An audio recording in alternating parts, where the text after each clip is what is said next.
Hi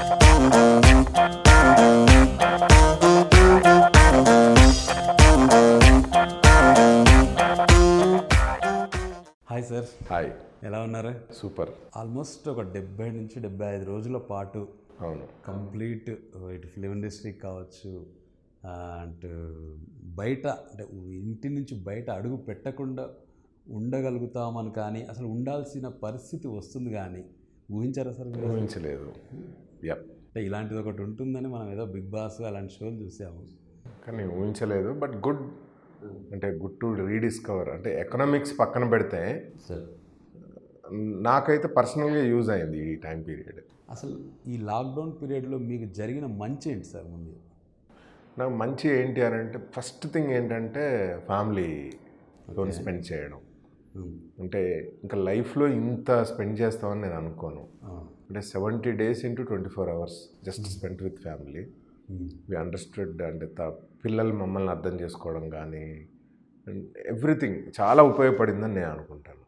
ఇప్పుడు అంత దగ్గరగా ఆల్మోస్ట్ నాకు తెలిసినప్పుడు ఎవరు కూడా ఉండరు పిల్లలతో కానీ ఫ్యామిలీతో ఇన్ని రోజులు. ఎగ్జాక్ట్లీ. సో ఆ మిస్ అయిన రోజులు కానీ అంటే అంతకు ముందు ఏదైతే మీరు వర్క్లో పడి మీరు అటు ఇటు మిస్ చేసి ఉంటారు కదా, అవన్నీ అంటే తెలిసిందా సార్ మీకు ఆ టైం? డెఫినెట్లీ. ఎంత మిస్ అయ్యా ఏంటి.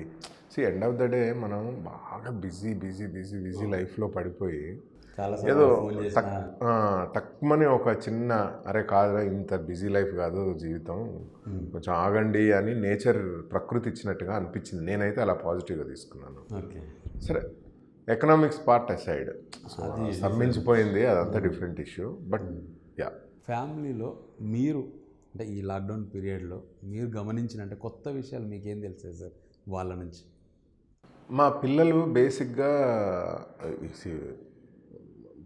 వైఫ్ అంటే వి హావ్ బీన్ అంటే close, I know everything. But పిల్లల విషయం మాత్రం వాళ్ళకు మా దగ్గర నుంచి నేర్చుకునే అవకాశం దొరికింది.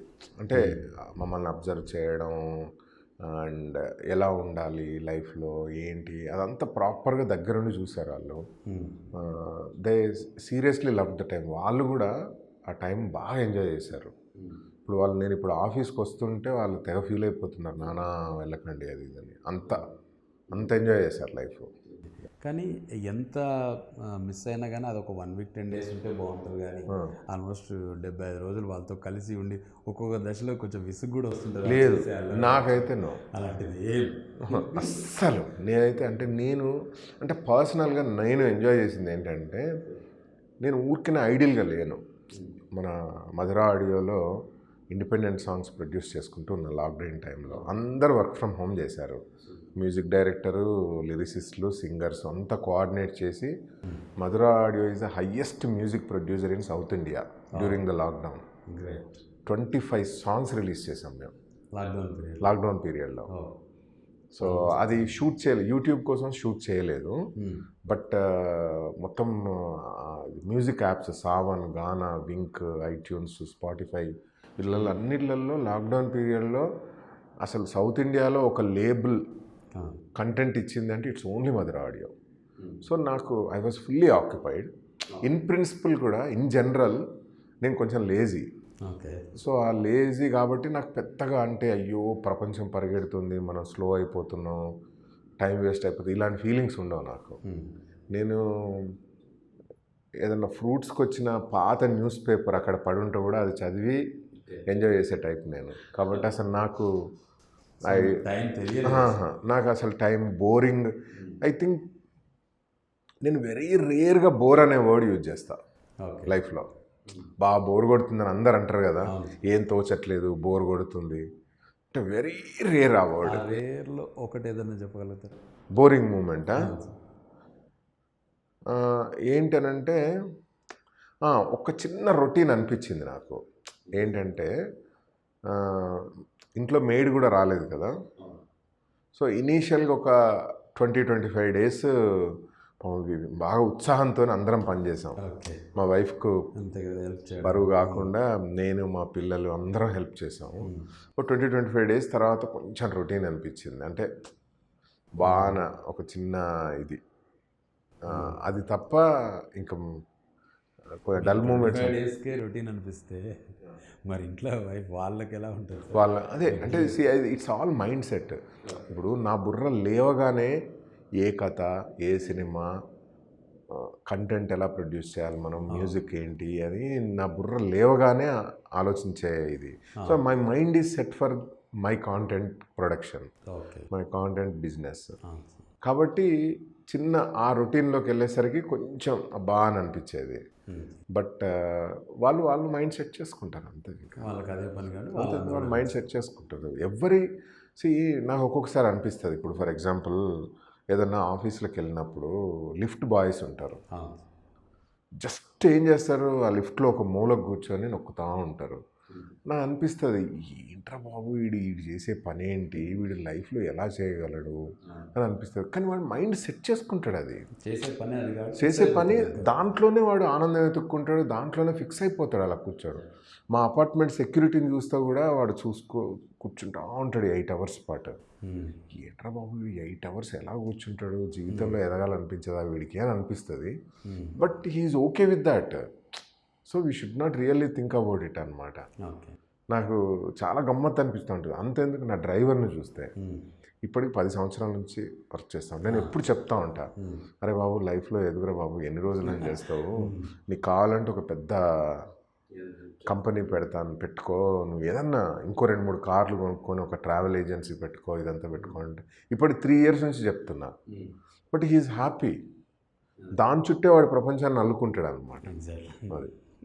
సో ఈ పీరియడ్లో పిల్లలలో మీరు గమనించిన అంశాలు ఏంటి? అంటే వాళ్ళలో ఉన్న ఇంట్రెస్ట్ కావచ్చు, బేసిక్గా అంటే మా పిల్లల్లో గమనించింది ఏంటి అని అంటే టైం మేనేజ్మెంట్. కొంచెం అంటే వాళ్ళే ఎన్ని గంటలకు నిద్ర లేవాలి, ఏ టైం నుంచి ఏది చేయాలి, ఎప్పటి నుంచి ఎప్పుడు మూవీస్ చూడాలి ఓటీటీస్లో, ఎప్పటి నుంచి ఎప్పుడు వాళ్ళ చదువుకోవాలి, ఎప్పటికప్పుడు కిందికి వెళ్ళి గేమ్స్ ఆడుకోవాలి. ఒక టైం మేనేజ్మెంట్ చిన్నగా వాళ్ళకి వర్కౌట్ అయింది. సెకండ్, గ్రాండ్ పేరెంట్స్తోని స్పెండ్ చేయడం, వాళ్ళని ఎలా ఎంగేజ్ చేయాలి ఏంటి, ఒక చిన్న ఎమోషనల్ అటాచ్మెంట్. అంటే ఇప్పుడు పాత రోజుల్లో కాక ఇప్పుడు గ్రాండ్ పేరెంట్స్తోని ఎక్కువ స్పెండ్ చేయట్లేదు ఈ కాలం పిల్లలు. So they had that opportunity to spend with grand parents. మేజర్గా వాళ్ళకి టైం మేనేజ్మెంట్ ఒకటి బాగా గుడ్ థింగ్. సో వాళ్ళలో ఉన్న ఎలా ప్లస్ మీకు అర్థమైపోయింది 100%. వాళ్ళను అంటే ఫ్యూచర్లో వాళ్ళని ఎలా మేము చూడవచ్చు సార్, మీ ఇద్దరు బాబులను? నేను నిజంగా అదైతే ఒక్కరోజు కూడా ఆలోచించలేదు దాని గురించి. It's all their decision. అంటే వాళ్ళకున్న ప్యాషన్ ఏదో మీరు అంటే గమనిస్తుంటారు కదా. వాళ్ళకున్న ప్యాషన్ ప్రకారంగా చిన్నోడికి మూవీస్ అదంతా హెవీ ఇంట్రెస్ట్ ఉంది, పెద్దోడికి కొంచెం మేనేజ్మెంట్ సైడ్ ఇంట్రెస్ట్ ఉంది. సో చూడాలి. అంటే ఎండ్ ఆఫ్ ద డే అంటే బెటర్ ఎడ్యుకేషన్ అయితే డెఫినెట్లీ బెటర్ ఎడ్యుకేషన్ ఇస్తాను. ఆ తర్వాత ఏం కావాలనేది లెట్ దెమ్ డిసైడ్. అసలు నాకు కొంచెం కూడా విజన్ లేదు ఆ విషయంలో. వాళ్ళు మంచి హై ఎండ్ ఎడ్యుకేషన్ ఇన్స్టిట్యూషన్స్లో MBA చేయాలనేది వాళ్ళకు ఉంది, నాకు ఉంది.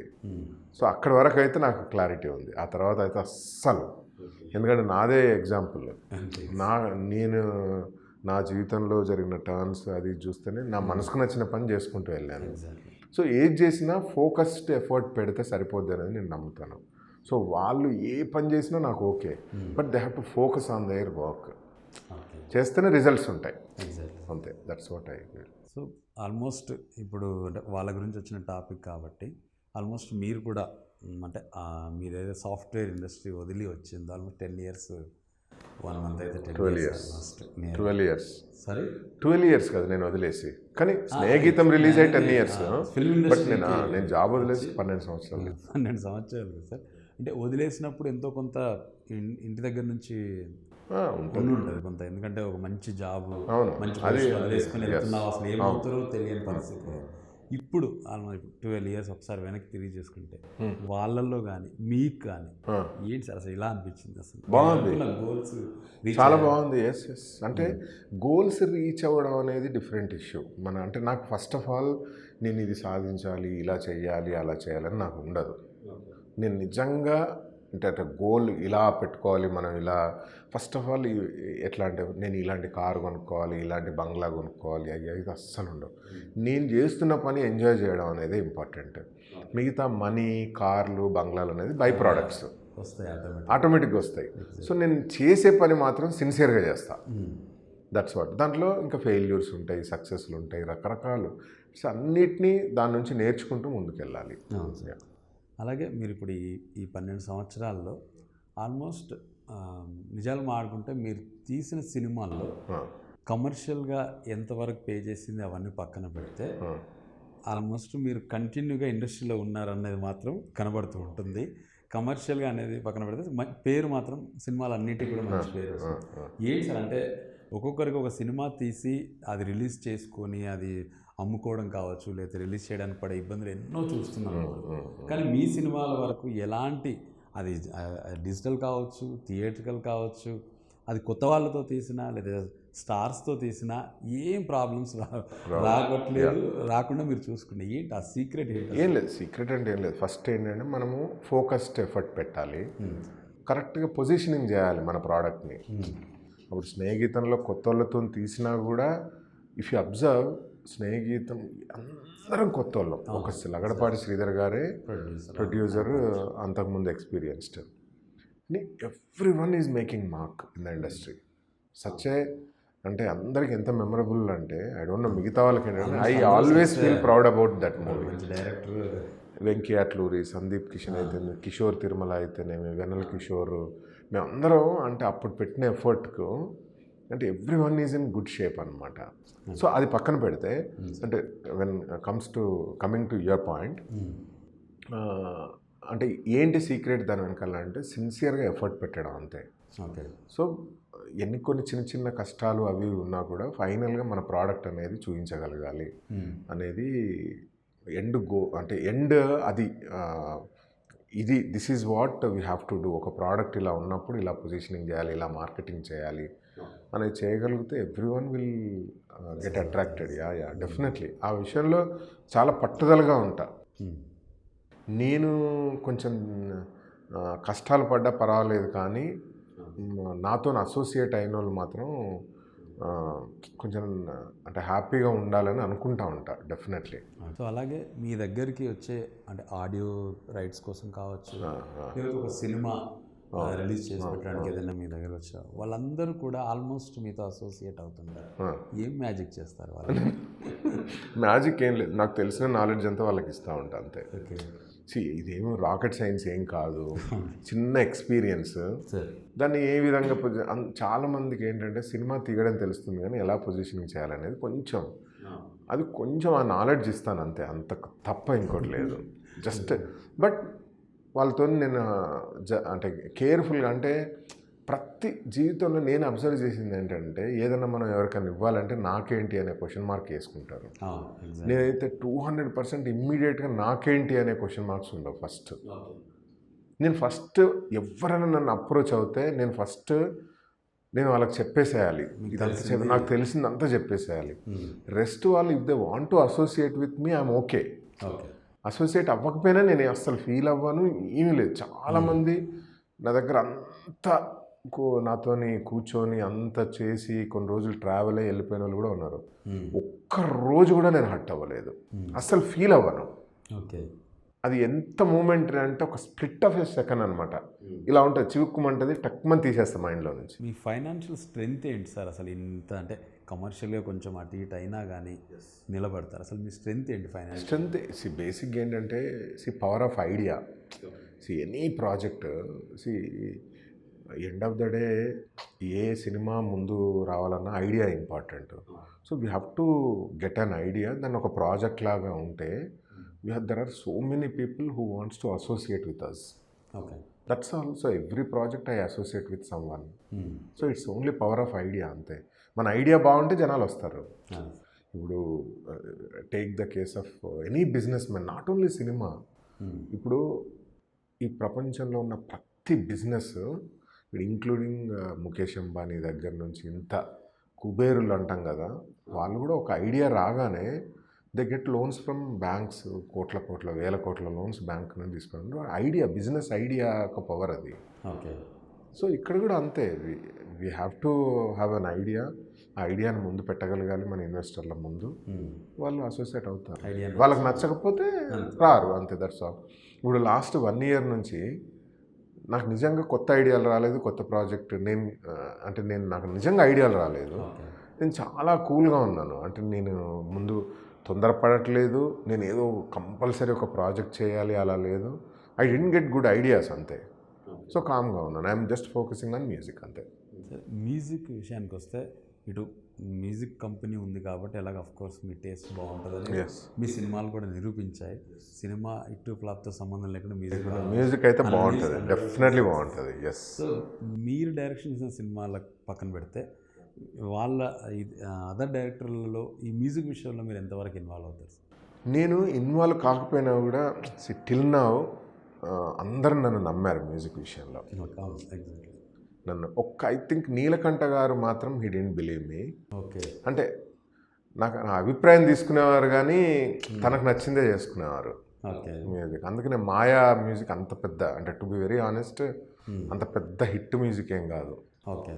మాయాది దో మూవీస్ అంటే that's one of my favourite movies of my production. I seriously love that movie. But music related అది నీలకంఠ గారిది ఆ decision. But remaining movies you see including Vamsi garu నా ఒపీనియన్ తీసుకునేవారు. అండ్ షూర్ షార్ట్గా ఇది బాగుంటుంది సార్, లెట్స్ గో హెడ్. మామూలుగానే ఆయన పాటలు అంటే ఆయనకు మ్యూజిక్ సెన్స్ ఈ ప్రపంచంలో ఆయనంత ఎవరికి. బట్ స్టిల్ నాకు నచ్చిందే చేసేవారు. ఇది ఎలా ఉంది, ఇది బాగాలేదు సార్ అంటే పక్కన పెట్టారు, ఇది బాగుంది, సూపర్, గో హెడ్, ఇది డెఫినెట్లీ హిట్ అవుతుంది, అంత హిట్. ఇంక్లూడింగ్ మొన్న ఏబిసిడి మెల్లమెల్లగా సాంగ్ ఉంది కదా, అది ఇట్లా ట్యూన్ వినగానే చెప్పా it's going to B chart buster అని చెప్పి. సో అట్లా దొరసాని సాంగ్స్ అయినా ఎవ్రీ వన్ రెస్పెక్టెడ్ మీ. మ్యూజిక్ రిలేటెడ్కి వచ్చేటప్పటికి అబ్బా మీ ఒపీనియన్ చెప్పండి, మీకు నచ్చిందే చేస్తాము అనేవారు. ఓకే. సో మరి మా విషయంలో తర్వాత ఏమన్నా నీలకంఠ గారు ఏమన్నా మళ్ళీ ఈ విషయంలో నేను ఐ రెస్పెక్ట్ హిమ్. నేను అది దట్ వాజ్ మై లేదు అట్లా అట్లేం లేదు. బేసిక్గా ఇఫ్ యూ అబ్జర్వ్, నేను డైరెక్టర్ అయిన తర్వాత నేను ప్రొడ్యూస్ చేసిన ఫస్ట్ సినిమా మాయా నీలకంఠ గారితో. సో ఆ విషయంలో నేను ఎక్కువ I wanted, because is a senior guy and you know national award winner, ఇదంతా ఆయన Nandi award winner, national award winner, ఆయనకంటూ ఒక సెన్స్ ఉంది. అందుకని నేను ఎక్కువ ఇన్సిస్ట్ చేయలేదు. ఓకే. నాకు కూడా కొత్త, యాజ్ అ ప్రొడ్యూసర్గా కొత్త, నేను ఇన్సిస్ట్ చేయలేదు. తర్వాత మ్యూజిక్ అని అంటే నేను డెఫినెట్లీ ఇన్సిస్ట్ చేసేవాడిని, ఇలా ఉంటే బాగుంది. ఆ విధంగా పాపం రామరాజు గారు has got amazing music taste, superb. But he use to take, సరే ఇది బాగుందా బాగాలేదా ఏంటి, ఇది చాలా అద్భుతమైన టేస్ట్ అయింది. లాక్డౌన్ వల్ల అసలు ఫిల్మ్ ఇండస్ట్రీ ఏంటి, ఎంతవరకు ఎఫెక్ట్ పడుతుంది అంటారు? అంటే ఎఫెక్ట్ అనేది ఉంటుంది డెఫినెట్లీ, బట్ క్విక్గా ఒక 5-6 నెలల్లో కోలుకుంటుంది ఇండస్ట్రీ. ఇష్యూ ఏమి ఉండదు నాకు తెలిసి. ఇట్స్ జస్ట్ అనదర్ ఫేజ్ అంతే. సో పెద్దగా అంటే అందరూ నష్టాలు ఉంటాయి, అందరు ఎవ్రీ లెవెల్లో నష్టాలు ఉంటాయి. దట్ వీ హ్యావ్ టు ఇంకా observe it. Suppose for example, ఇప్పుడు సునామీ వచ్చింది, అప్పట్లో కొన్ని నగరాలు వేసిపోయినాయి. మళ్ళీ కోలుకొని మళ్ళీ గాయం అనేది తగులుతుంది, కొన్ని రోజులు భరించాలి, మళ్ళీ ముందుకెళ్ళాలి. అది ఒక్కొక్కరికి ఒక్కొక్క రేంజ్లో గాయాలు తగులుతాయి ఒక్కొక్కరికి. కాబట్టి వీ హ్యావ్ టు. కానీ ఇది చాలా డిఫరెంట్ కదంటే, ఏదైతే సినిమా ఇండస్ట్రీకి మెయిన్ ఇంపార్టెంట్, ఈవెన్ షూటింగ్స్ దగ్గర కావచ్చు, థియేటర్ దగ్గర కావచ్చు, ఖచ్చితంగా ఒక మినిమం 100 మంది పనిచేసేది, సినిమా చూసేది. కానీ ఇప్పుడు ఏదైతే ఈ విపత్తు వచ్చిందో అది కనీసం 3 ఫీట్ల డిస్టెన్స్తో ఉండాల్సిన పరిస్థితి తీసుకొచ్చింది. సో దీనివల్ల ఎఫెక్ట్ ఎక్కువ నష్టం జరుగుతుంది. అంటే డీలేస్ ఉంటాయి. డీలేల వల్ల ఉండే నష్టాలు కొంత ఉంటుంది. బట్ నాకేమనిపించిందంటే రీడిఫైన్ అవుద్ది ఫిల్మ్ ఇండస్ట్రీ అని అనిపించింది. అందరూ వాళ్ళ లిమిటేషన్స్ తెలుసుకుంటారు, బిజినెస్ లిమిటేషన్స్ తెలిసిపోతాయి, కరెక్షన్స్ జరుగుతాయి, తర్వాత ఎలాంటి కంటెంట్ ఎక్స్పెక్ట్ చేస్తున్నారు ప్రేక్షకులు అనేది తెలిసిపోతుంది, కొత్త ఆపర్చునిటీస్. ఆ తర్వాత నా గట్ ఫీలింగ్ ఏంటంటే సినిమా ప్రొడక్షన్ పెరుగుతుంది, నెంబర్ ఆఫ్ మూవీస్ పెరుగుతాయని నేను అనుకుంటున్నాను. అంటే ఇప్పుడు థియేటర్స్ అంటే ఇప్పుడు ఎలాగో పరిస్థితిని బట్టి చూస్తే అది లాక్డౌన్ ఎప్పటివరకు తెలియదు. కానీ ఇప్పుడు ఓటీటీ అనేది వచ్చి సినిమా రిలీజ్ చేయకుండా డైరెక్ట్ రిలీజ్ చేస్తూ మనం చూస్తున్నాం. అవును, ఇది ఎంతవరకు పడుతుంది? డెఫినెట్లీ. అసలు అంటే ప్రభావం ఉంటుంది, కానీ సినిమా ఇండస్ట్రీని ఏం జరగదు. రీజన్ ఏంటంటే మనం ఎన్ని ఫేజెస్ చూసాం. వీసీడీలు డివిడీలు వచ్చినప్పుడు, వీసీడీ వచ్చినప్పుడు అమ్మో వీసీడీలు వచ్చి అసలు థియేటర్కి వెళ్ళేవారు చూస్తారు, ఇంట్లో ఆ ఫేజ్ అయిపోయింది. ఫుల్ ఫ్లెడ్జ్డ్ టీవీలు 1990స్లో 1995 తర్వాత మనకు అన్ని ఛానల్స్ ఓపెన్ అప్ అయిపోయినాయి. అప్పుడు అసలు ఇంట్లో ఇంకెవరు చూస్తారు సినిమాలు అంటే బిజినెస్ పెరగల. ఇప్పుడు ఓటీటీస్ వస్తాయి, ఒక సెగ్మెంట్ ఓటీటీ చూస్తారు, ఇంకొక సెగ్మెంట్ థియేటర్లోకి వచ్చి చూస్తారు. సో థియేటర్ రెవెన్యూ కొంచెం తగ్గొచ్చు, but cinema business as a ఇండస్ట్రీగా మాత్రం అసలు ఇష్యూ ఉండదు, అస్సలు ఇష్యూ ఉండదు. నేను cinema I don't know, I have something in my mind. Cinema number of movies production పెరుగుద్దని అనుకుంటున్నా. ఓకే, అందరేమో తగ్గుతుంది అమ్మో సినిమా ఇండస్ట్రీ అంటారని. నెంబర్ ఆఫ్ మూవీస్ ఎందుకు పెరుగుతాయి అని అంటే ఇట్స్ అ వైల్డ్ అనాలిసిస్. ఇప్పుడు ప్రజెంట్ 150 మూవీస్ రెడీ అవుతుంది. దాంట్లో 100 సినిమాలేమో ఏక్ మూవీకి అసలు తనంటే ఒక సినిమా చేసి పారిపోయే టైప్ అది. ఆ 100 సినిమాలు కొంచెం అవన్నీ కూడా మొన్నటి వరకు థియేటర్లో రిలీజ్ అయ్యి అసలు రెవెన్యూస్ రాకపోయేది. అవన్నీ కూడా జస్ట్ ఇన్ కేసు ఏదో ఓటీటీలో రిలీజ్ అవుతాయి అనుకుందాం. అవి థియేటర్లో రిలీజ్ అవ్వవు, ఇక అయినా రారు జనాలు ఆ 100 మూవీస్కు. సో ఆ 100 మూవీస్ పక్కన పెట్టండి, ఇంకా 50 మూవీస్. 50 మూవీస్ అంటే మనకు ఇయర్లీ 52 వీక్స్ ఉన్నాయి, వారానికి ఒకటి ఉంది. కానీ మనకున్న థియేటర్స్ ఫీడింగ్ కానీ మనకున్న నెంబర్ అంటే 8 కోట్ల మంది తెలుగు వాళ్ళకి దాదాపుగా ఎవ్రీ వీక్ 2 మూవీస్ కావాలి. యాక్చువల్లీ వీక్లీ 2 మూవీస్కి సరిపోయేంత ఉంది ఇక్కడ వ్యవహారం. ఓకే, సో అట్లనే అంటే మనకి ఎన్ని కావాలి? 104 రిలీజబుల్ మూవీస్ కావాలి. రిలీజ్ అయ్యే సినిమాలు 102 కావాలి. అంటే ఇంకొక 52 సినిమాలు రిలీజ్ అయ్యే సినిమాలు ప్రొడ్యూస్ చేయబడతాయి. అంటే ఏంటి అవి అంటే మీడియం టు హై రేంజ్ హీరోల సినిమాలు. అంటే ఇప్పుడు ఒక సినిమా చేస్తున్న హీరో 2 సినిమాలు చేస్తాడు ఇయర్కి. 2 సినిమాలు చేస్తున్న హీరో 3 సినిమాలు చేస్తారు. రీజన్ ఏంటంటే మేబీ పోస్ట్ కరోనా ఒక సినిమా చేసే కెపాసిటీ ఇంతకుముందు 100 కోట్లు చేసే సినిమా ఇప్పుడు 75 కోట్లే చేయొచ్చు. 25% కరెక్షన్ ఉంటుందని నేను అనుకుంటున్నా.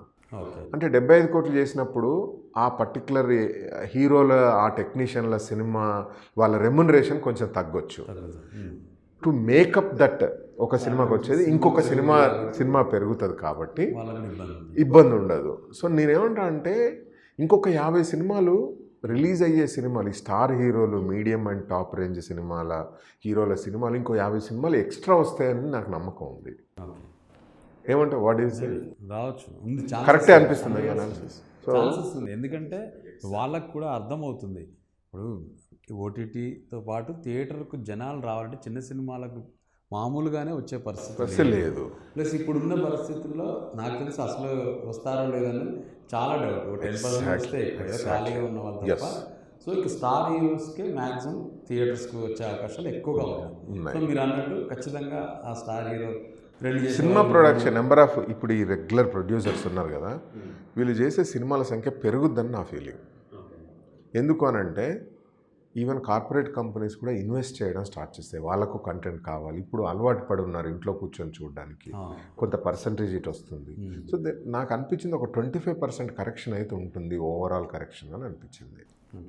అలాగే ఇప్పుడు మీరు గైడ్లైన్స్ చూస్తుంటారు, అంటే షూటింగ్స్ చేయాలంటే ఈ గైడ్లైన్స్ అని మొన్న సెంట్రల్ రిలీజ్ చేసిన కొన్ని గైడ్లైన్స్, దాని ప్రకారం షూటింగ్స్ జరుగుతాయంటారు. అంటే చేసే అవకాశాలు ఉన్నాయి. చిన్న చిన్న ప్రాబ్లమ్స్ ఉంటాయి, చిన్నగా అక్కడిక్కడ. సినిమా అంటేనే ఆల్మోస్ట్ ఆర్టిస్టులు దగ్గరగా కూర్చుంటారు. ఈవెన్ సీన్స్ ఏం జరుగుద్దంటే రామ్ గోపాల్ వర్మ గారు చెప్పినట్టు ప్రతి వాడికి ఒక కాన్ఫిడెన్స్ ఉంటుంది, నాకు రాదులే అనే కాన్ఫిడెన్స్ వచ్చేదాకా. ఇప్పుడు చూడు మన ఇంటర్వ్యూకే మన డియర్ కెమెరామెన్లు ఇది మాస్క్ పెట్టుకొని రాలేదు, మనం ఏం చెప్తాం? అవునా? అవును, వాట్ ఎవర్. సో ఇప్పుడు సినిమా షూటింగ్లో చిన్న చిన్న ల్యాప్సెస్ ఉంటాయి. సో ఇష్యూ ఏమి ఉండదు, అందరూ ఎవరికి వారు చాలా జాగ్రత్త పడతారు. శ్రీను నేను రాగానే ఏం చేశాను, ఇంతకుముందు శానిటైజేషన్ చేసుకున్నాను అంతే. ఇంకా సో ఇంక ఇట్స్ ఆల్. అంటే నేను సీన్స్ దగ్గరకు వచ్చేసరికి ఈ డిస్టెన్స్ మెయింటైన్ చేయడం సాధ్యం కాదు కదా. కొంచెం కేర్ తీసుకుంటారు, ముందే టెస్టింగ్ చేయించుకుంటారు, టెంపరేచర్ టెస్ట్ చేస్తారు కాబట్టి ప్రైమరీ రిలేటెడ్. ఎవరికైనా చిన్న జలుబు దగ్గున్నా కూడా they will inform, A boss నాకైతే కోల్డ్ ఉంది, కాఫ్ ఉంది, ఇది ఓకే. సో నేను ఓన్లీ ఏం ఆశిస్తున్నా అంటే కోవిడ్ టెస్ట్ క్విక్ రిజల్ట్ ఇచ్చేది ఏదైనా టెస్ట్ ఉంటే బాగుండాలి. ఎగ్జాక్ట్. ఏదైనా టెస్టింగ్ పంపిస్తే 24 hours పడుతున్నది. నేను అదే నా మేజర్ ఏంటంటే ఒక ½ an hour 1 hourలో కోవిడ్ టెస్ట్ రిజల్ట్ చేసేది ఏదన్నా ఉంటే it will be very helpful. Problems అన్ని 15 days 14 days వెయిట్ చేయాలి. వన్ డే ఈ రోజు ఇస్తే రేపటికి రిజల్ట్ వస్తుంది. రిజల్ట్ ఓకే సార్, అతనికి లక్షణాలు ఉన్నాయని తెలవడానికి అవునవును, తెలియడానికి కూడా అదేం మనం చేయలేము ఇంకా. అది టెస్ట్ ఓకే ఇప్పుడు ఇస్తే మీరు అన్నట్టు రేపు వస్తుంది రిజల్ట్, అది వచ్చిందని అనుమానంతో యూ నెవర్ నో. ఇప్పుడు నాకు ఉండొచ్చు, నీకు ఉండొచ్చు. ఇప్పుడు డెఫినెట్లీ నాకు మేబీ కొంచెం ఇమ్యూనిటీ ఎక్కువ ఉండొచ్చు, అందుకనే నాకు లక్షణాలు బయటకు కనపడలేకపోవచ్చు. So it's all very scary situation. నాకు కోవిడ్ వస్తుంది అనే భయం కన్నా నిజంగా వచ్చిన తర్వాత హాస్పిటల్ ఫెసిలిటీస్ భయంగా ఉంది. అంటే ఫెసిలిటీస్ లేవు అందరికీ. ఒక గాంధీ హాస్పిటల్, ప్రైవేట్ హాస్పిటల్స్ తీసుకోవట్లేదు, చాలా ఎక్స్పెన్సివ్ ఉంది. ఇప్పుడు ఇచ్చినా తీసుకోవట్లేదు సరిగా, అక్కడ కూడా చాలా ఇబ్బంది ఫేస్ చేస్తున్నారు. ఇప్పుడు నేను నాకు తెలిసిన వాళ్ళకి కోవిడ్ వచ్చింది. సో అపోలోకి వెళ్తే తీసుకోలేదు వాళ్ళు, ఎమర్జెన్సీ వాడికి వెళ్తే తీసుకెళ్ళలేదు, గాంధీకి తీసుకెళ్ళండి అన్నారు, గాంధీకి వెళ్ళారు. జస్ట్ ఇమాజిన్ చేయి, ఇంకొకసారి ఫ్యామిలీ క్వారంటైన్కి వెళ్ళాలి. అసలు అదంతా చాలా స్కేరీ సిచ్యువేషన్స్ ఉన్నాయి. అది మళ్ళీ ఇమ్యూనిటీ కరెక్ట్గా ఉంటే 15 daysలో ఆల్రెడీ వచ్చేస్తాం. నీ 15 రోజులలో మనం పడే ఫ్యామిలీ అంత పడే మెంటల్ ఎగని ఊహించుకోలేకపోతున్నాం. ఆ బేసిస్ మీద మీ గురువు గారు కరోనా తీశారు కదా, గురువు లాక్డౌన్ తీసేసారు మరి మాస్టర్. దానికి ఏమంటే అసలు బయటికి వెళ్ళడమే కష్టం అవుతుంది ఈ దండంలో సినిమా తీస్తాడు ఆయన. ఎలా తీసుంటారు అసలు మీ అంటే మేకర్గా ఆయన ఎలా తీసుంటారంటారు ఈ ఎఫెక్ట్లో? నాకు మేడీస్ ఆయన టెక్నికల్లీ బ్రిలియంట్ కదా. ఒక చిన్న ఐడియాను కథ రాయడం అయితేనేమి, ఒక కథను సినిమా తీయడం మాత్రమే ఆయన మైండ్లోనే ఎడిట్ చేసేసుకుంటాడు అంతా, ఏది ఎలా ఉండాలి, ఎక్కడి నుంచి ఎక్కడికి ఏంటి అనేది. సో టెక్నికల్లీ ఆయన చాలా అహెడ్ ఉంటారు, ఆయన చాలా బ్రిలియంట్. సో ఇష్యూ ఏముండదు ఆయనకి, ఒక ఐడియా రావడమే అది సినిమా ఎక్కిచ్చేస్తాడు. కరోనాను కూడా హర్రర్ టైప్లో చూపించారు, చూసారు మీ ట్రైలర్? చాలా నచ్చింది నాకు ట్రైలర్ అయితే. నాకు తెలిసి ఈ మధ్యలో నేను హారర్ ట్రైలర్లు చూడను, కానీ కరోనా ట్రైలర్ మాత్రం ఒక 5-6 times చూసాను. ఆ ఎక్స్ప్రెషన్ అంటే ఆ ఫీలింగ్స్ చాలా బాగా, తండ్రి అక్కడ తమ్ముడు అన్న వాళ్ళు భయపడి 100% మనకు వస్తే తెలుస్తుంది. ఇంతకు మీరు డైరెక్షన్ ఎందుకు మానేసినట్టు? మానేయలేదు. బేసిక్ ఏంటంటే అప్పుడు బ్యాక్ బెంచ్ స్టూడెంట్ కొంచెం ఫ్లాప్ అయిన తర్వాత ఏం చేయాలి అనే లోపల వి స్టార్టెడ్ మాయా. ఆ తర్వాత టక్మని I got excited with ladies and gentlemen. ఆ తర్వాత నేను మంచి కథ కోసం నేను ఆలోచిస్తే నాకు కథ దొరకలేదు, ఏదన్నా రాద్దామా అని కూర్చున్నా సెట్ అవ్వలేదు అస్సలు. సో ఆల్ దీస్ ఇయర్స్ నాకు కథ సెట్ అవ్వకనే, నేను కంఫర్టబుల్గా ఉండి కథ సెట్ అవ్వక I started enjoying the process of production. So అనామకంగా ఏదో cinema most of the producers combination సెట్టింగ్లోనే చూస్తారు, ఏ హీరో ఏ డైరెక్టర్. బట్ ఇన్ ప్రిన్సిపల్ నేను ఏమో కొంచెం ఎంజాయ్ చేయడం స్టార్ట్ చేశా. ఒక కథ, script, director, everything I know what is going on, అసలు ఏం జరుగుతుంది, ఒక సీన్ ఎలా తీస్తున్నారు ఏంటి, ఇదంతా కూడా ఒక క్లారిటీ వచ్చేసింది. సో వాళ్ళని గైడ్ చేయడం ఇదంతా I started enjoying as a film maker. Okay. So కథ నాకు కరెక్ట్గా సెట్ అవ్వాలా, వస్తే నేను I seriously want to get in to it. మీరు అప్పట్లో కేసీఆర్ బయోపిక్ కూడా అనౌన్స్ చేశారు. నేను యాక్చువల్గా అంటే చాలా హోంవర్క్ చేశాను, అదంతా చేశాను. క్లైమాక్స్ ఎలా ఉండాలనే దానిపైన నాకు ఒక అవగాహన రాలేదు కరెక్ట్గా. అంటే తెలంగాణ వచ్చేంత వరకే ఉంటే బాగుంటుందని నేను అనుకున్నా, కానీ అది కరెక్టా లేకపోతే ఇప్పుడు ప్రజెంట్గా జరుగుతున్నది కూడా చూపించాలా, కొంచెం చిన్న కన్ఫ్యూజన్ జోన్లో అప్పుడు డీలే అయిపోయింది ఇంకా. So I could not real అంటే అవకాశం ఉంటుందా అది అంటే వస్తే ఎవరు అంటే దానికి ఎట్లా అంటే ఆ సినిమా అది మనము అదంతా కేసీఆర్ మన కోసం పోరాడిన అదంతా కూడా డాక్యుమెంట్ చేయాలి అంటే ఒక క్యాన్వాస్, పెద్ద క్యాన్వాస్లో తీయాలి. ఇప్పుడు కేసీఆర్ గారి మీద 2-3 తీశారు, టు బి వెరీ హానెస్ట్ చాలా బ్యాడ్గా తీశారు. అంటే ఇంకా చెప్పకూడదు అలా, తెలియదు. సో కేసీఆర్ది చేసాము అని అంటే నేషనల్ లెవెల్లో ప్రొజెక్ట్ చేయాలి. Though it is a Telugu movie అయినా కూడా నేషనల్ లెవెల్లో అంత పెద్ద క్యాన్వాస్లో సినిమా తీయగలగాలి. దానికి ఒక 20 కోట్లు ఇన్వెస్ట్ చేసేవాళ్ళు కావాలి. అది ముందుకు వస్తే డెఫినెట్లీ చేయొచ్చు. అంటే అంతకన్నా ఎమోషనల్ జర్నీ ఎవరిది ఉంటుంది చెప్పు. టెరిఫిక్. ఇన్వెస్ట్ చేసేవాళ్ళు డెఫినెట్లీ ఫోకస్ చేస్తాం. It needs definitely it needs 20 crores. కానీ చాలా పెద్ద క్యాన్వాస్లో చేయాలి ఆ సినిమా. చాలా ఎమోషనల్ జర్నీ అది. అలాగే మీరు తీసిన సినిమాలన్నీ కూడా త్రూ సురేష్ బాబు గారు రిలీజ్ చేస్తూ ఉంటారు. సో ఆయనకు మీకు అనుబంధం అసలు ఎలా కుదిరింది? ఇప్పుడు ఎలా అంటే కంఫర్ట్ బాగుంటుందండి. అంటే తను ఏదన్నా అంటే ఒక ఆయన సామాన్యంగా ఎవరిని దగ్గరికి రానిస్తారు చాలా అంటే అంత క్లోజ్గా. He's good to me. He believes me. And ఎట్లా అంటే సార్కి చాలా థియేటర్ డిస్ట్రిబ్యూషన్ నెట్వర్క్ ఉంది. సో ఈ నెట్వర్క్లో ఏదైనా కొత్త టాలెంట్ని ఎంకరేజ్ చేద్దామని ఆయనకు కూడా ఉంటుంది. సో అలా నేను తీసేటివి కూడా చిన్న movies. In principle he believes me. Okay, go ahead, Sridhar కష్టపడతాడు, గో అహెడ్ అనే టైప్లో ఉంటుంది. సో బాగుంటుంది. ఏదైనా కూడా ఐ షేర్ విత్ హిమ్.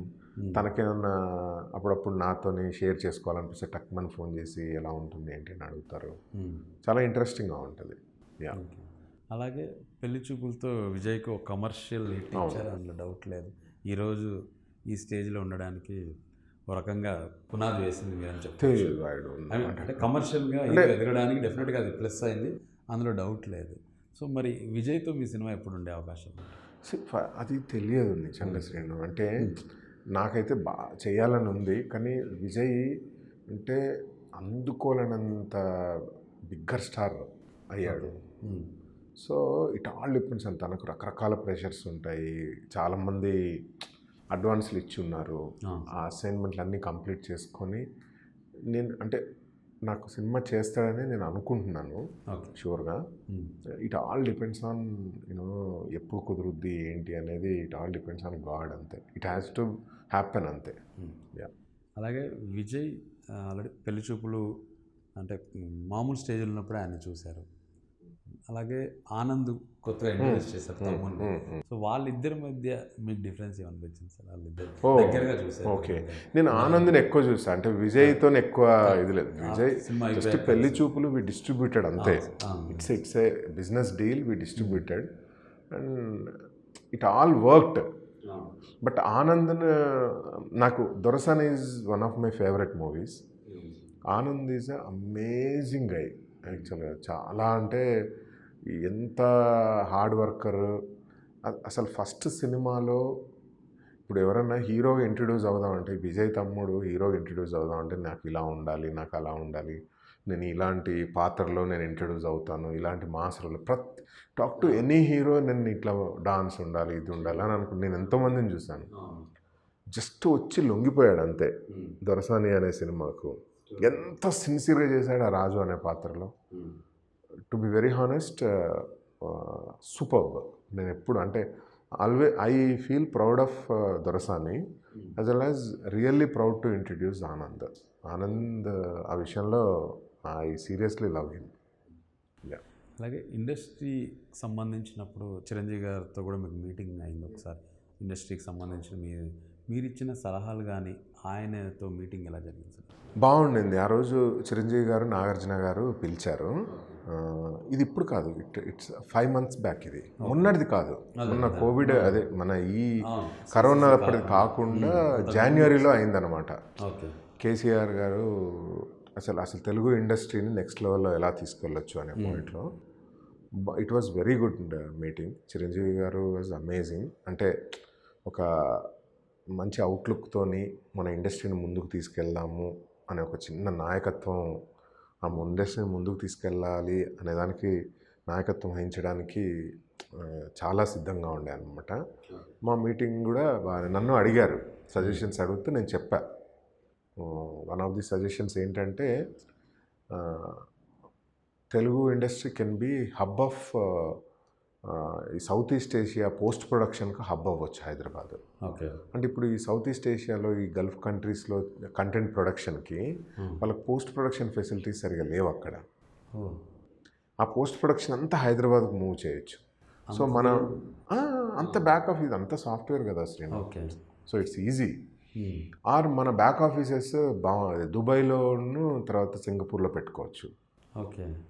పెట్టుకొని ఆ వర్క్ అంతా ఆ పోస్ట్ ప్రొడక్షన్ దాదాపు ఒక 20 కంట్రీస్లలో ఉండే సినిమాలు, వెబ్ సిరీస్లు, సీరియల్, ఆ పోస్ట్ ప్రొడక్షన్ అంతా మనం చేయొచ్చు ఇక్కడ నుంచి.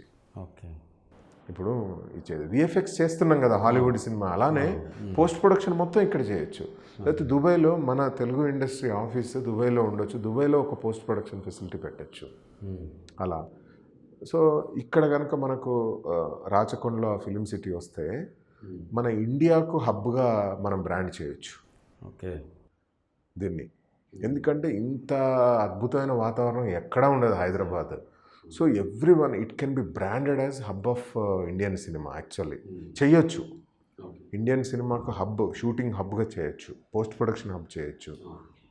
అండ్ ఇంకోటి ఏం చెప్పాను అనంటే తెలంగాణలో ఒక ఇంటర్నేషనల్ ఫిల్మ్ ఇన్స్టిట్యూట్ ఉంటే బాగుంటుంది అని. ఏదన్నా ఒక హాలీవుడ్ ఇన్స్టిట్యూట్తో టైఅప్ అయ్యి ఒక ఫిల్మ్ యూనివర్సిటీ కనుక సెట్ చేస్తే అసలు ఇండియాలో ఇప్పుడు ఆ పూణే ఫిల్మ్ ఇన్స్టిట్యూట్ కాకుండా ఇంకా ఒక పెద్ద ఫిల్మ్ యూనివర్సిటీ లేదు. సో అన్ని రకాలు విఎఫ్ఎక్స్ దగ్గర నుంచి సౌండ్ ఇంజనీరింగ్ దగ్గర నుంచి ఒక పెద్ద యూనివర్సిటీ కనుక సెట్ చేస్తే, అంటే టాలెంట్ని కనుక ఇక్కడ మనం తయారు చేస్తే ఇదే హబ్ అయిపోతుంది. సో ఈ రెండు కనుక చేస్తే అసలు ప్రతి వాళ్ళు మన తెలుగు ఫిల్మ్ ఇండస్ట్రీ హైదరాబాద్ వైపు చూసే అవకాశం ఉంది అని నేనైతే నా సైడ్ నుంచి పాయింట్స్ చెప్పాను. అలాగే ఈ మధ్య అన్ని సైట్లలో కానీ మేము చూస్తున్నాము, అంటే ఇంత నాలెడ్జ్ ఉన్న మీరు, అంటే ఐ మీన్ ఇటు ఫిల్మ్ ఇండస్ట్రీ కావచ్చు, అటు పొలిటికల్ కావచ్చు, మీకు ఐడియా ఉంది ఏం జరుగుతుంది, ఎలా ఉంది సిచ్యువేషన్ అనేది. సో మీరు ఎందుకు పొలిటికల్ ఎంట్రీ ఇవ్వకూడదు? ఇస్తున్నారని కూడా రూమర్స్ వస్తున్నాయి. నిజంగా అవి రూమర్సేనా, లేకపోతే మీకు ఇంట్రెస్ట్ ఉందా? నాకు నిజంగా ఇంట్రెస్ట్ ఉంది. 2024 ఎలక్షన్స్కి టువర్డ్స్ వర్క్ చేయాలని ఉంది. అది ఎలా చేయాలి ఒక క్లారిటీ రాలేదంటే మనం పోటీ చేయాలా, నేను నా సైడ్ నుంచి నేను హెల్ప్ చేయాలా, ఒక అంటే స్ట్రాటజిక్గా హెల్ప్ చేయాలా, ఏం చేయాలి అనేది.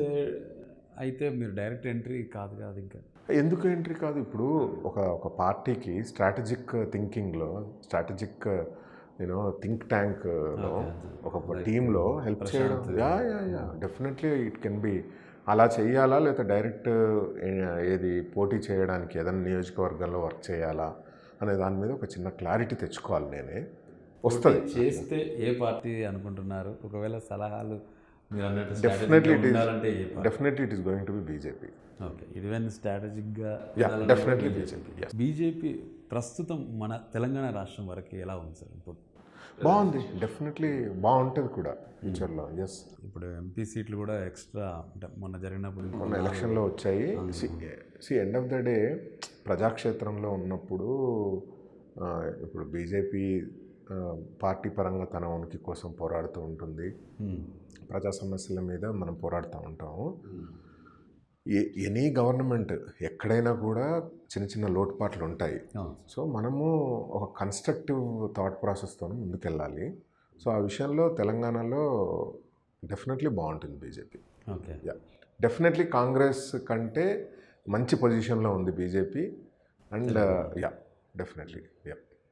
అలాగే ఈ కోవిడ్ పరిస్థితి కానీ ఈ 75 రోజుల్లో అసలు మోడీ గారి పనితనం ఎలా ఉంది, మీకు ఎలా అనిపించింది పార్టీ పరంగా? కానీ పార్టీ పక్కన పెట్టి ఇంకా నేను బీజేపీలో చేరలేదు.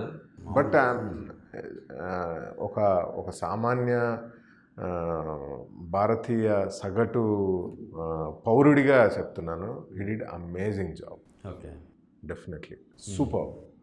అంటే ద వే హీ కమ్యూనికేటెడ్ కానీ, అందరినీ సమన్వయపరచడం కానీ, అన్ని టీమ్స్తో వర్క్ చేయడం కానీ ఒక పద్ధతిగా, అంటే ఎక్కడ కూడా ఏమీ ఎక్స్ట్రాలు మాట్లాడకుండా అందరినీ సమన్వయపరుస్తూ చాలా అద్భుతంగా చేశాడని నేను అనుకుంటున్నాను. అంటే ఎక్కడైనా ఏ రాజ్యంలోనైనా ఏది ఇంప్లిమెంట్ చేయాలన్నా చిన్న చిన్న లోటుపాట్లు ఉంటాయి.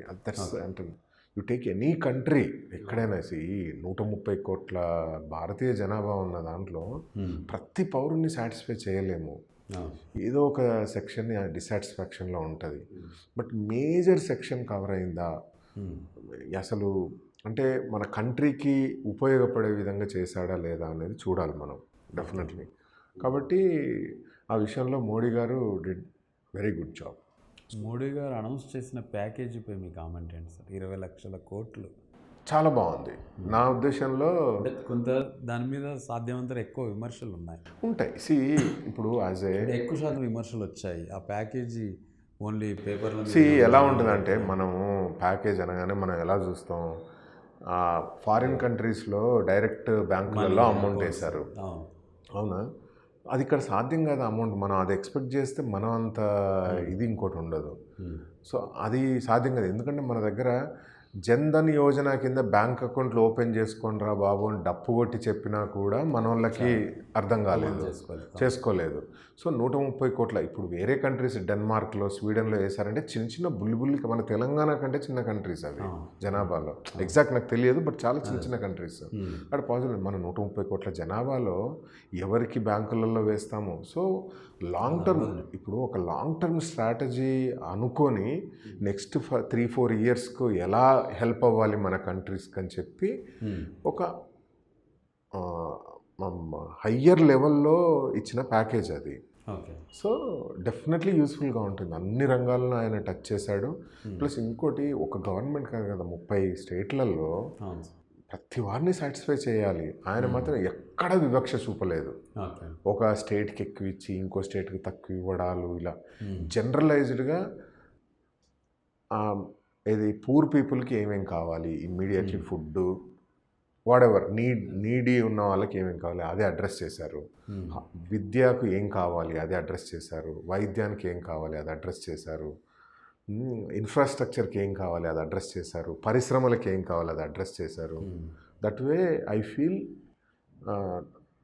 ఇంప్లిమెంటేషన్లో ప్రాబ్లమ్స్ ఉండొచ్చు. యూ కెన్ జస్ట్ 20 లక్షల కోట్లను తీసుకొచ్చి టక్క ఒక స్టేట్ గవర్నమెంట్లకు పంచలేం కదా. ఇది పంపకాలు కాదు కదా. యాజ్ ఏ హెడ్ ఆఫ్ కంట్రీగా మనం అందరినీ ఏ విధంగా చేస్తే లాంగ్ టర్మ్లో బెనిఫిట్స్ ఉంటాయి, జస్ట్ ఇట్లా పంపకం చేయలేం కదా టక్ మన మనీని. మనం ఎన్ని కండిషన్లు ఉంటాయి. ఇప్పుడు ఫర్ ఎగ్జాంపుల్ కేసీఆర్ గారు మన రైతు బంధు పథకం విషయంలో ఒక ఎకరానికి ఇంత ఇవ్వాలి అని అంటే మనం ఎంత చక్కగా రూల్స్ పెట్టారు. ఇన్ని ఎకరాల కంటే ఎక్కువ ఉంటే ఇవ్వకూడదు. తర్వాత ఇలాంటి పంటలు సీజనల్గా, అంటే ఆయన రైతుల విషయంలో ఆయన స్టడీ చేసినంతగా ఎవరూ చేయలేదు. సో కొన్ని కండిషనల్గా ఆయన చేశారు కదా. సో రైతు బంధు పథకాలలో ఇవ్వాలి అది ఇది అని అంటే అలా చేసినప్పుడు as a head of the country ఆయన కూడా ఎలా చేయాలి ఏంటి అనేది ఆలోచిస్తారు. కాబట్టి చిన్న విమర్శలు వస్తాయి కావచ్చు.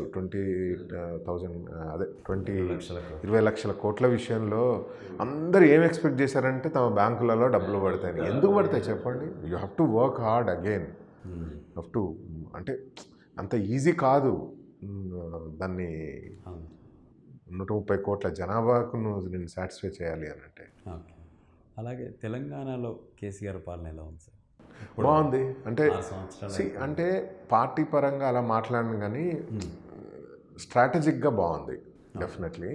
తర్వాత నాకు అంటే వ్యవసాయ రంగం విషయంలో ఆయన ఫోకస్ చేసేది మాత్రం నాకు బాగా నచ్చింది ఆ విషయంలో. ఇంకా రిమైనింగ్ ఇప్పుడే నేను కామెంట్ చేయను, ఎందుకంటే I'm not fully into it. But ఆయన ఏదైతే వ్యవసాయ రంగానికి ఇస్తున్న ప్రాధాన్యత ఉందే అది రియల్లీ వెరీ గుడ్. అలాగే కమింగ్ టు ఫిలిం ఇండస్ట్రీస్, ఇప్పుడు హీరోలు కూడా ఇంతకుముందు అయ్యారు, ఇప్పుడు అవ్వాల్సిన పరిస్థితి వస్తుంది. అంటే ప్రొడక్షన్లో కూడా ఎంటర్ అవ్వడం. ఇప్పుడు మహేష్ బాబు గారు MB production, Ram Charan కొన్నిదల production కావచ్చు. ఎవ్రీ హీరో అంటే మేజర్ హీరో అందరూ ప్రొడక్షన్లోకి వచ్చేస్తున్నారు. ఒక 2-3 ప్రొడక్షన్ కంపెనీలు కలిసి సినిమా చేయాల్సిన పరిస్థితి స్టార్ హీరోలకు. సో అది మంచి మంచి విషయం అది. Everyone will have hold on it. And other thing ఏంటంటే రిస్క్ షేర్ చేసుకోవడం. అది దాంట్లో కరెక్ట్గా ఉంటే బాగుంటుంది. అంటే రిస్క్ లేకుండా మళ్ళీ అది కాదు, ఈక్వల్ రిస్క్ షేర్ చేసుకుంటే యాక్చువల్లీ హీరోలు ప్రొడక్షన్లో పార్ట్నర్లు అవుతూనే కరెక్ట్. పెద్ద హీరోలు. ఎస్, మంచి విషయం అది. అలాగే ఈ సోషల్ మీడియా వల్ల అసలు సినిమా ఇండస్ట్రీకి నష్టమా లాభమా అంటారు? ఎక్కువ శాతం సోషల్ మీడియాలో ఫోకస్ అయ్యేది ఎక్కువ శాతం సినిమా ఇండస్ట్రీ. 100%. అది హీరో కావచ్చు, హీరోయిన్ కావచ్చు, వాట్ ఎవర్ సినిమా ఇండస్ట్రీ ఎక్కువ శాతం ఫోకస్లోకి వస్తుంటుంది. దానివల్ల అసలు సినిమా ఇండస్ట్రీకి ఎంతవరకు నష్టం ఉంది, ఎంతవరకు లాభం ఉంది? నష్టం అంటే ఏంటంటే లాభ నష్టాలు కాదు కానీ సోషల్ మీడియా అనేది ఇట్స్ ఎ రియాలిటీ అండి. అంటే ఇక ప్రపంచంలో అదొక రియాలిటీ. అంటే ఇక తప్పదు, అది we can not really escape from it. So we have to be very careful. మన జీవితాలలో మనం చాలా పద్ధతిగా ఉండాలి. ఓకే, నువ్వు అనేది గాసిప్స్ గురించా? ట్రోలింగ్ ఎవరు ఆపలేరు. ఒక సామాన్య మానవుని ఎలా ఆపుతాం ట్రోలింగ్ చేయకుండా?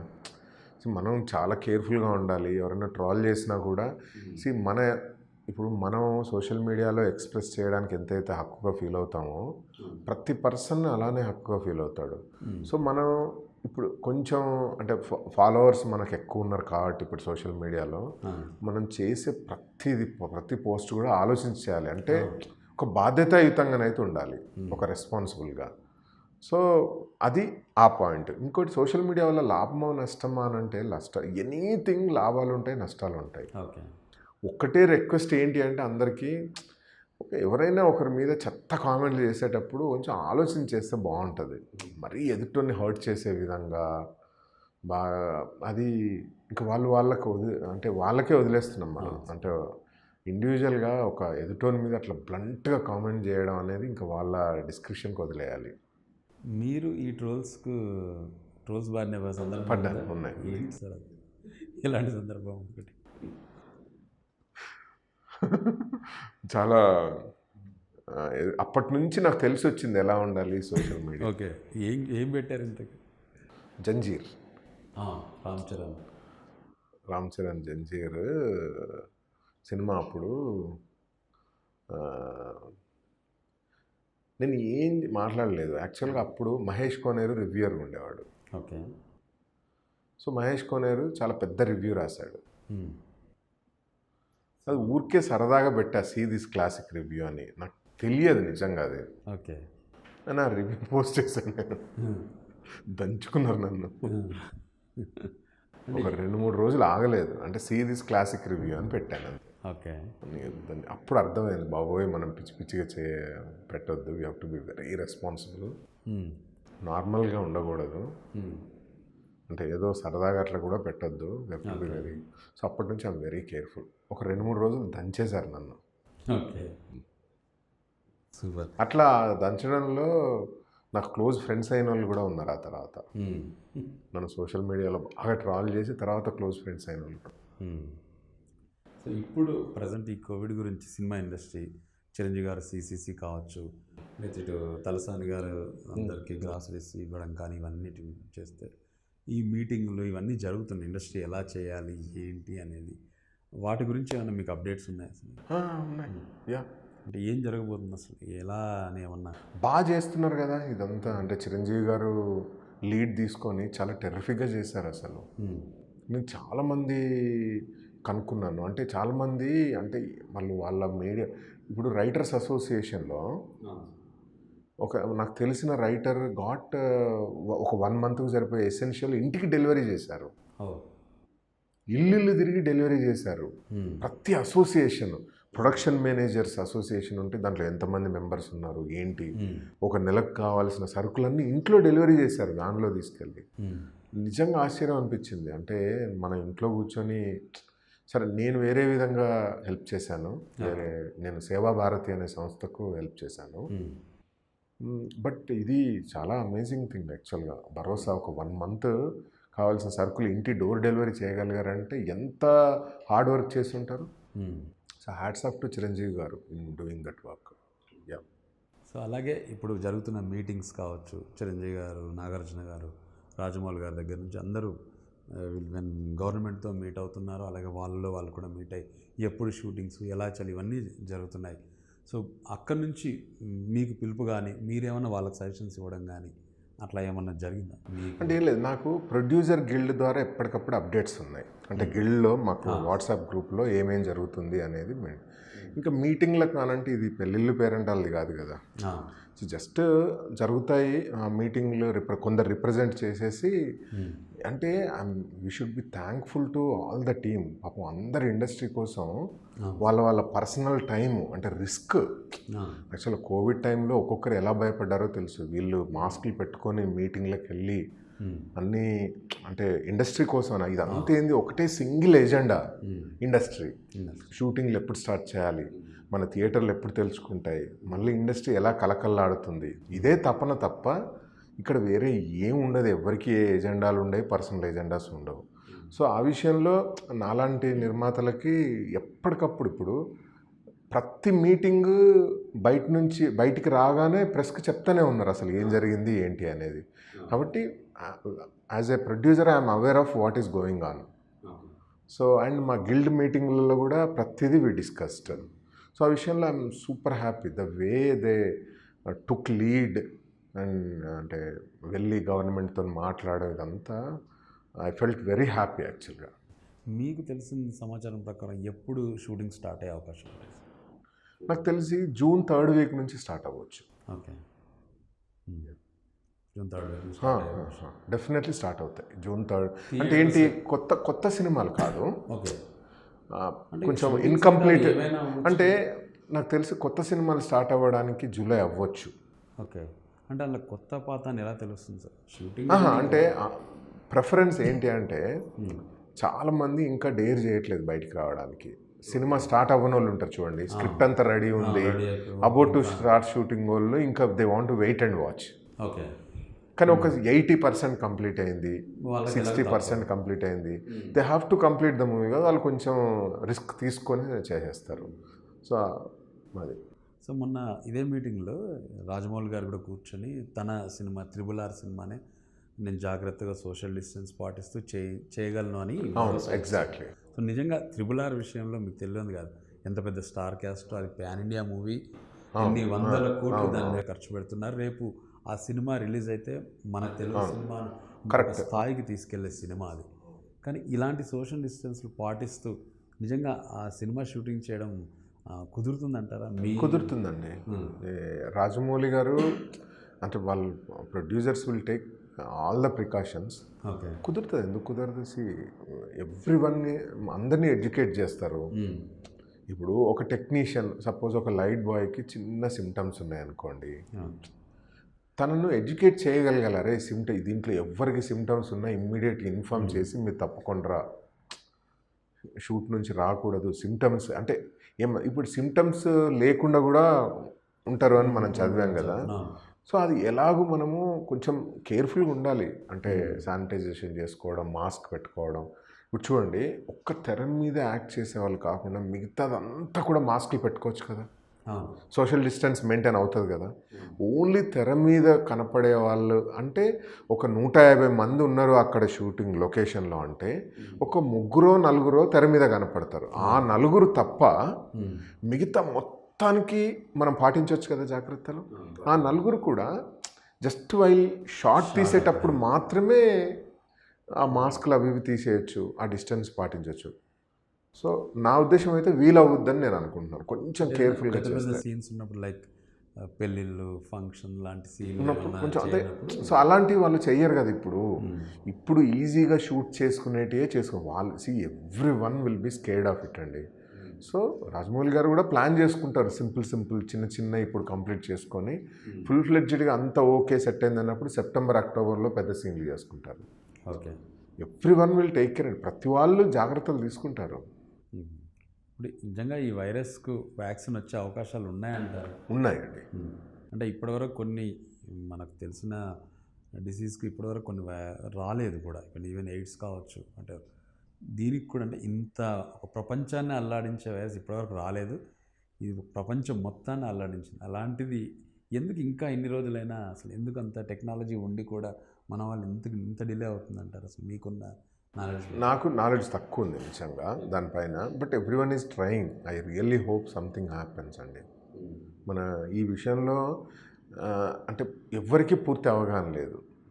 అంటే ఫుల్ ఫ్లెడ్జ్ అందరూ ఈరోజు ఏం జరుగుతుంది అనే దాన్ని బట్టి నేర్చుకునే రేపు ఇంప్లిమెంట్ చేస్తున్నారు. Not only India, everyone in the world. Okay sir, కొన్ని సరదా క్వశ్చన్. ఎస్. ఇప్పటి వరకు మీ లైఫ్లో ఎవరికి చెప్పిన ఒక సీక్రెట్ చెప్పాలి మాకు? నేను ఎవరికి చెప్పను సీక్రెట్, నీకు ఎలా చెప్తాను చెప్పను. అమ్మో నో వే. చాలా ఉంటాయి ఎందుకున్నా, అందరికీ ఉంటాయి. మీరు థియేటర్లో చూసిన మొదటి సినిమా ఏంటి? ఓ థియేటర్లో నేను చూసిన మొదటి సినిమా, నేను చూసిన మొదటి సినిమా ఒక్క నిమిషం, బాలనాగమ్మ. యా, అసలు నాకు గుర్తులేదు కానీ నాకు ఐ స్టిల్ రిమెంబర్. మా పెద్దమ్మ తీసుకెళ్ళింది ఊళ్ళో, ఎడ్ల బండి మీద వెళ్ళాం సమ్మర్లో ఊరు వెళ్ళినప్పుడు. Yeah, Balanagamma cinema. ఎప్పుడైనా అంటే ఇప్పటి వరకు కూడా ఏదైనా సినిమా చూస్తున్నప్పుడు ఈ సినిమా నా గురించి, నా లైఫ్ గురించి, అంటే మీకు సీన్స్ కానీ రిలేటెడ్గా ఉన్న సినిమా ఏదైనా చూసారా? ఎప్పుడు ఫీల్ అవ్వాల అలాంటి సినిమా ఏమీ లేదా?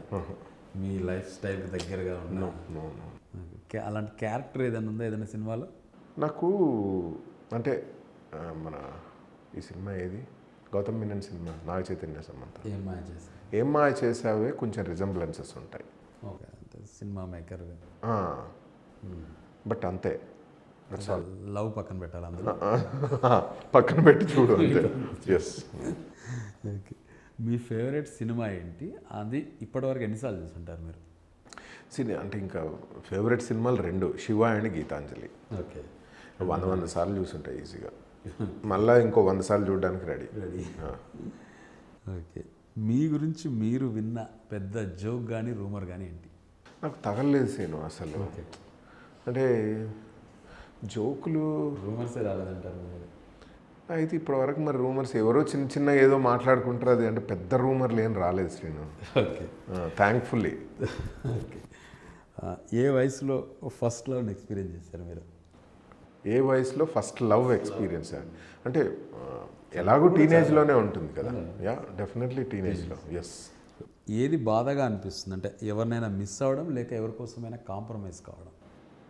ఓ, ఈ రెండింటి అంటే మిస్ అవ్వడము అనేది డెఫినెట్లీ బాధగా ఉంటుంది. బట్ కాంప్రమైజ్ అవ్వడం ఉంటుంది కదా, అది బాగా హర్ట్ చేస్తుంది. ఏదైనా కాంప్రమైజ్ అవ్వాలి అని అంటే చాలా టఫ్గా ఉంటుంది. మీకు అందరూ కామన్గా చెప్పే అబద్ధం? నాకు అందరూ కామన్గా చెప్పే అబద్ధం ఎవరైనా అంటే అందరు కామన్గా ఎలా చెప్తారు, ఒక్కొక్కరు ఒక్కొక్క రకాలుగా అబద్ధం చెప్తారు. రెగ్యులర్గా కామన్గా చెప్తుంటారు కదా, ఇప్పుడు మీరు చెప్తారు. నేను అందరికీ కామన్గా చెప్పే అబద్ధం మాత్రం, నేను అందరికీ కామన్గా చెప్పే అబద్ధం 10 మినిట్స్లో కాల్ చేస్తాను లేకపోతే 10 మినిట్స్లో వస్తున్నా అని.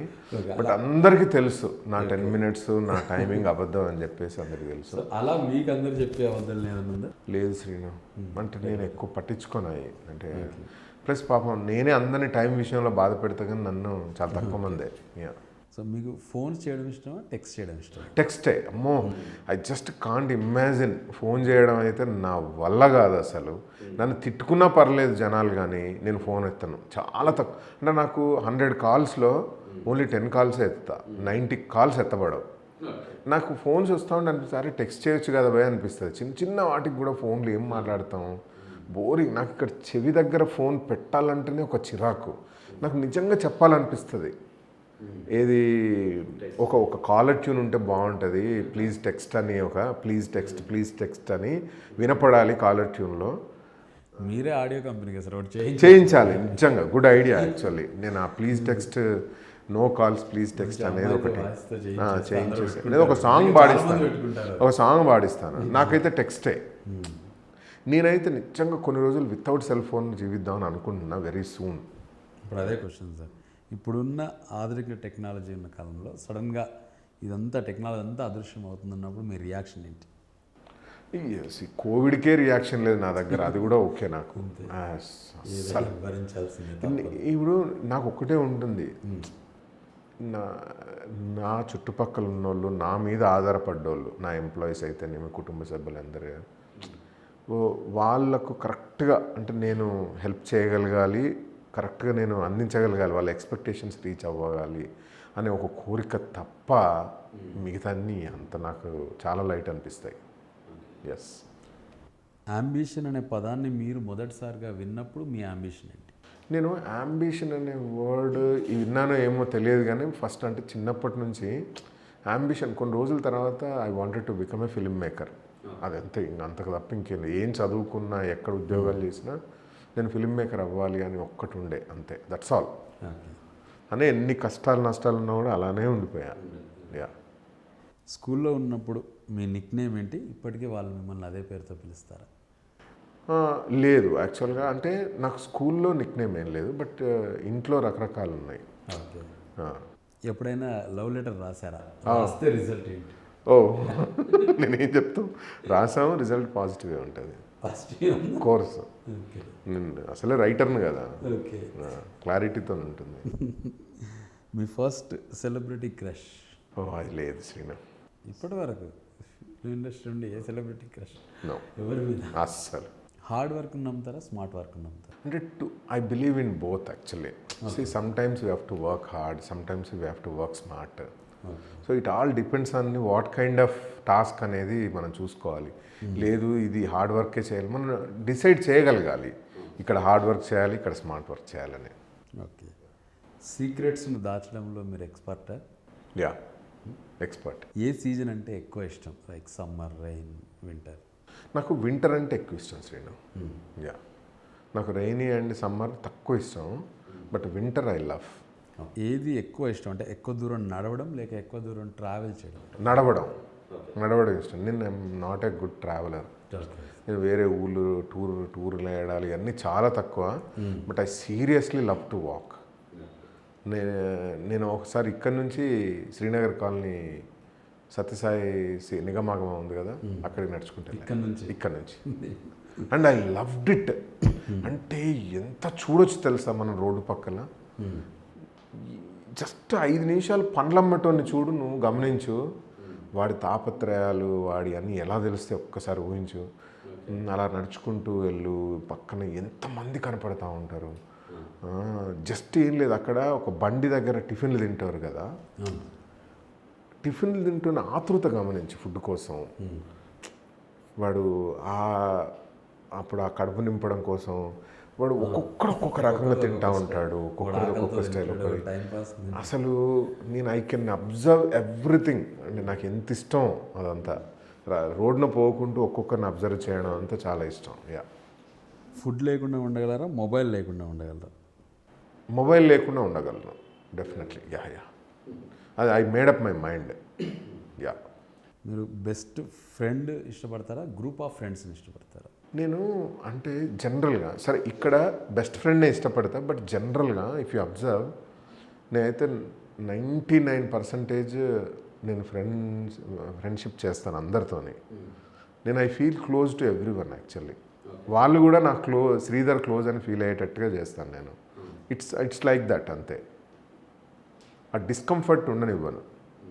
లైఫ్ పార్ట్నర్లో సెన్స్ ఆఫ్ హ్యూమర్ ఉండాలనుకుంటారా, నిజాయితీ ఉండాలనుకుంటున్నారా? నిజాయితీనే ఉండాలి, sense of humour second. Okay. ఇప్పటి వరకు ఇండస్ట్రీలో మీరు కలిసిన స్పెషల్ పర్సన్ ఎవరు, ఎందుకు వాళ్ళంత స్పెషల్? అంటే నాకు బాగా ఇష్టమైన పర్సన్ ఫిల్మ్ ఇండస్ట్రీలో వెంకీ అట్లూరి. యా. మీ మొదటి హీరో అండ్ డైరెక్టర్. అంటే Venky Atluri we're very close. అంటే నేను క్లోజ్గా ఫీల్ అవుతా, వెంకీ ఫీల్ అవుతాడో లేదో నాకు తెలియదు. I feel very close to Venky and I can share everything with him. Industry కష్ట నష్టాలు, స్టోరీలు, everything on the set we share. And అంతే, వెంకీ అంటే ఒక అభిమానం నాకు. So he's very nice guy and you know ఆయన థాట్ ప్రాసెస్ కూడా నచ్చుద్ది నాకు. బ్రిలియంట్ రైటర్, చాలా అద్భుతమైన రైటర్, మంచి హ్యూమన్ బీయింగ్, మంచి అంటే సో దట్ వే నాకు వెంకీ అట్లూరి అంటే చాలా అభిమానం. యప్. ఇప్పుడు నేను వీరి పేరు చెప్పగానే మీకు వీరితో ఉన్న అనుబంధం కానీ అయితే వాళ్ళలో మీకు ఏదైనా గుర్తొచ్చి కానీ ఉంటే చెప్పండి. ముందుగా మెగాస్టార్ చిరంజీవి గారు ఇంకేం చెప్పగలం. అంటే ఒక హార్డ్ వర్క్ అంత ప్రతిరూపం, అంతే. ఇట్లా చూడండి, అబ్బా ఊరికే అవ్వర్రా మెగాస్టార్ అనిపిస్తుంది, అంతే. ఒక మనసు అప్పుడు ఆయన కలిశారు? కలవలేదు. బాలకృష్ణ బోలా పాపం ఇక్కడ ఉన్నది తప్పమని మాట్లాడేస్తారు, ఎంజాయ్ చేస్తారు. నాగార్జున గారు అంటే నాకు నాగార్జున గారిని చూడగానే, అంటే నేను టీనేజ్లో ఉన్నప్పుడు శివ గీతాంజలి నా ఫేవరెట్ మూవీస్ కదా, ఆబ్వియస్లీ ఆయన నా ఫేవరెట్ స్టార్ ఉండేవారు. ఆయన చూడగానే ఒక ఒక ఇంటర్నేషనల్ బిజినెస్ మ్యాన్ గుర్తొస్తారు. ఎందుకో తెలియదు, is a wonderful business man లాగా కనపడతాను నాకు. ఎగ్జాక్ట్లీ. యా. వెంకటేష్ గారు. వెంకటేష్ అంటే అంటే తెలిసిన తర్వాత ఆయన ఆధ్యాత్మికంగా కొంచెం ఆ పర్సన్ అని నాకు తెలిసిన తర్వాత ఆయన చూడగానే ఒక ఒక పాజిటివిటీ కనపడుతుంది. అరే ఇలా ఉండగలరా, ఈ ఫేమ్ను ఇదంతా పక్కన పెట్టేసి he also behaves very normal అనమాట. ఆ విషయంలో గ్రేట్. నేను ఎప్పుడైనా స్టూడియోలో అక్కడ ఇక్కడ కనపడ్డా కూడా చాలా నార్మల్గా చాలా బాగా పలకరిస్తారు. పవన్ కళ్యాణ్. పవన్ కళ్యాణ్ ఇంకేమంటాం అంటే పవన్ కళ్యాణ్ అంటే ఒక స్టైల్కి ప్రతిరూపం అని అనిపిస్తుంది అంతే. అంటే ఆయన ఎలాంటి ఫోజ్ పెట్టినా ఏం చేసినా కూడా ఒక స్టైల్ లాగా అనిపిస్తూ ఉంటుంది నాకు. మహేష్ బాబు. మహేష్ బాబు అంటే అంటే పోకిరి దగ్గర నుంచి ఆయన అంటే చాలా ఇష్టమయ్యారు. ఒక చిన్న అంటే టీజింగ్ స్మైల్ ఉంటుంది ఆయనది. ఓకే. జనాలను టీజ్ చేసే స్మైల్ ఉంటుంది. అది గుర్తొస్తుంది. మహేష్ బాబు గారు అనగానే ఆ జనాలను టీజ్ చేసే చిన్న స్మైల్ ఉంటుంది వస్తుంది. And I'm amazed with the star అంటే తనకుండే అభిమానులు గర్ల్స్. అంటే నాకు తెలిసిన ఆల్మోస్ట్ గర్ల్స్ అందరూ మహేష్ బాబు అభిమానులు. అది గుర్తొస్తుంది నాకు.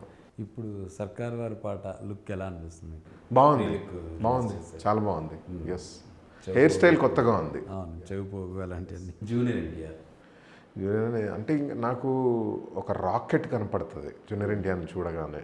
ఆ ఎనర్జీ అదంతా పర్సనల్గా బాగా జనాలని బాగా టీజ్ చేస్తుంటారని విన్నాను.